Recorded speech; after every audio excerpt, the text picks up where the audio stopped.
Guys ನನ್ನ ಹತ್ರ ಇವಾಗ ಒಂದು 40 ಬಿಸ್ಕೆಟ್ ಪ್ಯಾಕೆಟ್ಸ್ ಇದ್ದಾವೆ, ಪ್ಲಸ್ ಇದರಲ್ಲಿ ಇನ್ನೊಂದು ಎಕ್ಸ್ಟ್ರಾ ಕೊಟ್ಟಿದ್ದಾರೆ ಶಾಪ್ ಅವರು.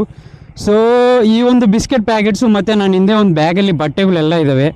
ಇದೆಲ್ಲ ನಾನು ಇವತ್ತು ಒಂದು ಚಾರಿಟಿಗೆ ಕೊಡೋಣ ಅಂತ ಬಂದಿದ್ದೀನಿ. ನೋಡ್ಬೋದು, ಶ್ರೀ ಸಾಯಿ ಕೃಪಾ ಚಾರಿಟಿ ಟ್ರಸ್ಟ್ ಅಂತ. ಸೊ ಇಲ್ಲಿ ಚಿಕ್ಕ ಮಕ್ಕಳೆಲ್ಲ ಇರ್ತಾರೆ, ದೊಡ್ಡವರು ಇರ್ತಾರೆ. ಸೊ ಅವ್ರಿಗೆ ಏನು ನಮ್ಮ ಕಡೆ ಆಗಿರೋದೆಲ್ಲ ಕೊಡೋಣ ಅಂತ ನಾನು ಬಂದಿದ್ದೀನಿ. ಸೊ ಹೋಗ್ಬಿಟ್ಟು ಅವ್ರ ಹತ್ರ ಆ್ಯಕ್ಚುಲಿ ಮಾತಾಡಿದ್ದೀನಿ ಆಲ್ರೆಡಿ. ಸೊ ಇದು ಹೋಗ್ಬಿಟ್ಟು ಡೊನೇಟ್ ಮಾಡೋಣ.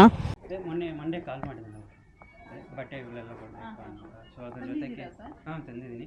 ಅದ್ರ ಜೊತೆಗೆ ಚಿಕ್ಕ ಮಕ್ಕಳಿಗೆಲ್ಲ ಸ್ವಲ್ಪ ಒಳ್ಳೇದಾಗಲಿ.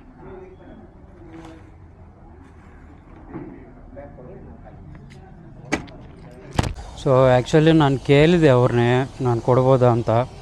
ಸೊ ಅವ್ರು ಹೇಳಿದ್ದಾರೆ ಅವರೆಲ್ಲ ಸ್ಕೂಲ್ಗೆಲ್ಲ ಹೋಗಿಬಿಟ್ಟಿರ್ತಾರೆ, ಸೊ ಸಾಯಂಕಾಲ ಬರ್ತಾರೆ ಅಂತ. ಸೊ ಏನೂ ಮಾಡೋಕ್ಕಾಗಲ್ಲ. ಸೊ ಅದಕ್ಕಾಗಿ ನಾನು ಅಲ್ಲಿ ಅವ್ರ ಹತ್ರ ಕೊಟ್ಬಿಟ್ಟು ಹೋಗ್ತಾಯಿದ್ದೀನಿ. ಸೊ ಟೈಮ್ ಇದ್ದರೆ ನೆಕ್ಸ್ಟ್ ಟೈಮ್ ಮತ್ತೆ ಬರ್ತೀನಿ.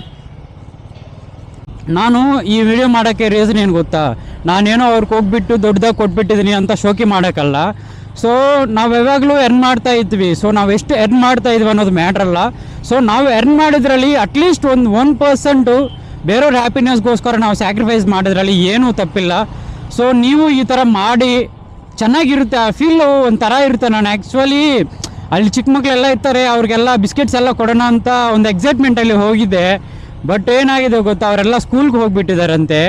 ಸೊ ಅವ್ರು ಬರೋದು ಈವ್ನಿಂಗ್ ಆಗುತ್ತೆ ಅಂತೆ. ಸೊ ನೋ ಪ್ರಾಬ್ಲಮ್, ನಾನಂತೂ ನನ್ನ ಹಾರ್ಟಿಂದ 100% ಅವ್ರು ಕೊಡಬೇಕು ಅಂತ ಕೊಟ್ಟಿದ್ದೀನಿ. ಸೊ ಅಲ್ಲಿ ಟ್ರಸ್ಟ್ ಹತ್ರ, ದೇವ್ರ ಹತ್ರ ಇಟ್ಟಿದ್ದೀನಿ. ಸೊ ಲೆಟ್ಸಿ ಏನಾಗುತ್ತೆ ಅಂತ.